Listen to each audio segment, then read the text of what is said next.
মনে শান্তি পাওয়ারই কথা।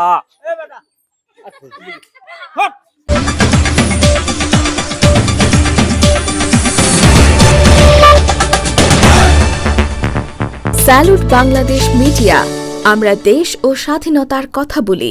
পটুয়াখালী আমাদের ভাইলা গ্রামে উপস্থিত হয়েছিলাম। তার একটু অভিমত জানতে চাইব। উনি দীর্ঘদিন আমাদের বাংলাদেশেই ছিল, অর্থাৎ তিনি সরকারি চাকরিজীবী অবস্থায় ছিল, এখন তিনি অবসরপ্রাপ্ত। তিনি অনেক দিন যাবৎ আমাদের এই বাংলাদেশের একজন এই গ্রামের সাধারণ মানুষ হিসাবে পরিচিত, এবং তার অভিমত জানতে চাইব, তার মনের কথা। আসলে আমাদের এই প্রাকৃতিক দৃশ্য তার কাছে কেমন লেগেছে। আসসালামু আলাইকুম। ওয়ালাইকুম আসসালাম। আসসালামু আলাইকুম দর্শকদের। আপনার নামটা যদি একটু বলতেন। মোহাম্মদ শাহ আলম, ঢাকা উত্তর সিটি কর্পোরেশনে কর্মরত ছিলাম। তো আমি প্রায় 35 বছর চাকরিজীবী ছিলাম।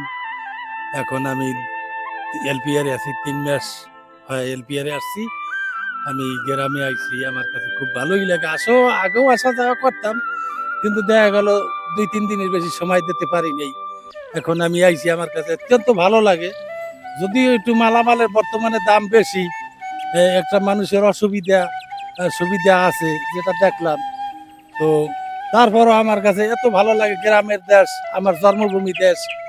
আমি খুব এ দেশের জন্য আমার মন প্রাণ সবই আমার উজাড় এখানে আছি আমি। মোহাম্মদ শাহ আলম সাহেব, আপনার কাছ থেকে আরেকটু বিষয় আমরা জানতে চাইব। আপনি তো দীর্ঘ অনেক দিন যাবত ঢাকাতে বসবাসরত ছিলেন।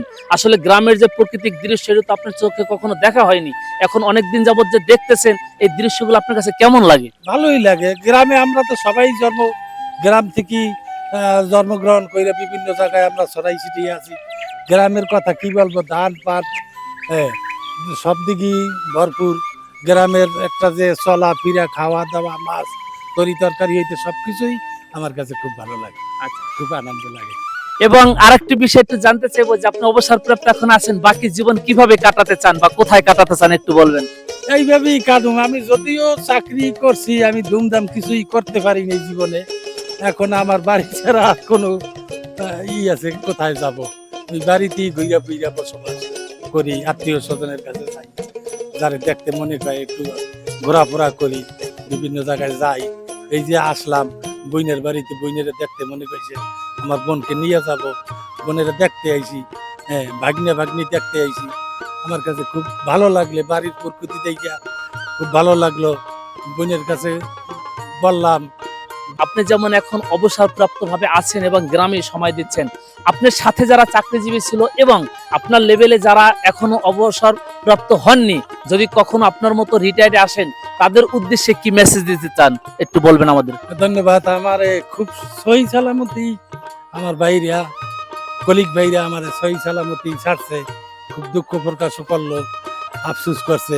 তা আমি তাদেরকে বুঝাইলাম যে আমি গ্রামের বাড়ি যাব, আপনারাও গ্রামের যাই। দীর্ঘ 40 বছর ধরে আমি গ্রামে থাকতে পারি না।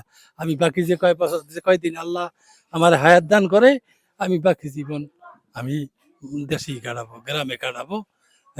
আমার সাথী ভাইদেরকেও বলবো যে সবাইরই বাড়িঘর আছে। আমরা তো বাড়িঘর ধুইয়া যাই নাই। আমরা তো যদিও ঢাকা সিটি থেকে চাকরি করছি, বিভিন্ন জায়গায় দেশে বিদেশে ছড়িয়ে ছিটিয়ে আছে।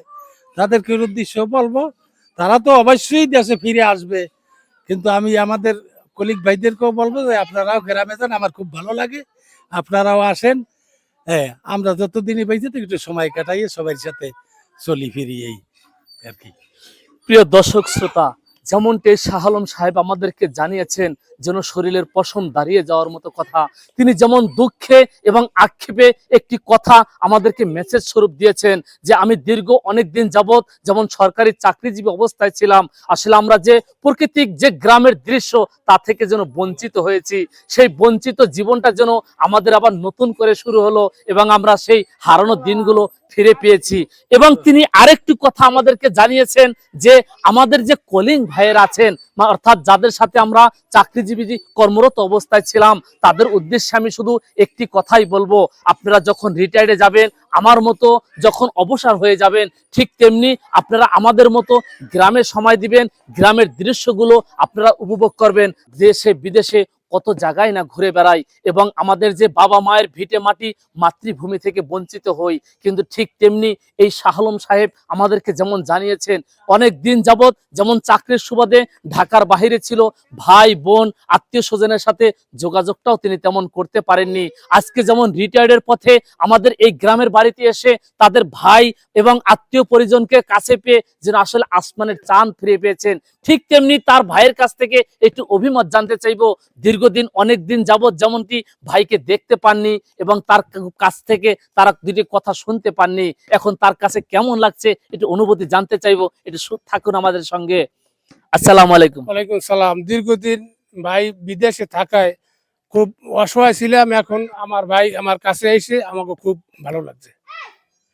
আমি এর চেয়ে আর কোনো খুশির কথা আমি আপনাদেরকে জানাতে পারছি না। অর্থাৎ এখানে টাকা পয়সা ধন দৌলত অর্থ সম্পত্তি কোনো কিছুই যেন হার মানিয়ে ছাড়ে এই মোহাম্মদ জালাল উদ্দিন সাহেবের ভালোবাসার কাছে। তিনি যেমন একটি কথা জানিয়েছেন, আমাদের আর কিছুর দরকার নেই, আমার ভাইকে আমরা আমাদের মাঝে ফিরে পেয়েছি, এটাই যেন আমাদের পরম পাওয়া।